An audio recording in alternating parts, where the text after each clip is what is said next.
ज्ञानोबाराय, निवृत्तीनाथ, सोपान काकानी, मुक्ताई ज्यावेळेला तीर्थयात्रेला निघाले आणि जात असताना समोरून सच्चिदानंद बाबाची प्रेतयात्रा आली. आल्याबरोबर ज्ञानोबारायचं दर्शन घेतलं, म्हणजे त्यांच्या चरणावर मस्तक ठेवलं. इथं मला यायचं. मस्तक ठेवल्याबरोबर ज्ञानोबारायच्या तोंडातून शब्द निघून गेला. कोणता? अखंड सौभाग्यवती भव. बोला बोला, कोणता शब्द गेला? अखंड सौभाग्यवती भव. कोणाला? सच्चिदानंद बाबाच्या पत्नीला. आणि प्रेतयात्रा कोणाची होती? सच्चिदानंद बाबाची. मग ती पाया वगैरे पडली, तिने आशीर्वाद दिला.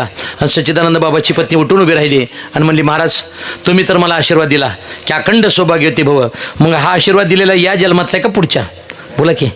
ज्ञानोबाराय म्हणले या जन्मातला. मग तुम्ही जर या जन्मात आशीर्वाद देत असाल तर पाठीमागून येणारी प्रेतयात्रा माझ्या पतीची आहे. मग तुमचा शब्द खरा का येणारी प्रेतयात्रा खरी?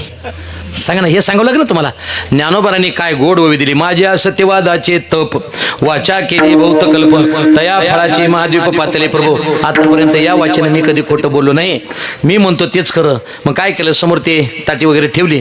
ठेवल्यानंतर सच्चिदानंद बाबाला सांगितलं, बाबा उठा, तुम्हाला मरता येणार नाही. सच्चिदानंद बाबा उठून बसले. शके 12 बारोतरे तै टीका केली ज्ञानेश्वरी. सच्चिदानंद बाबा दरे लेखको झाला.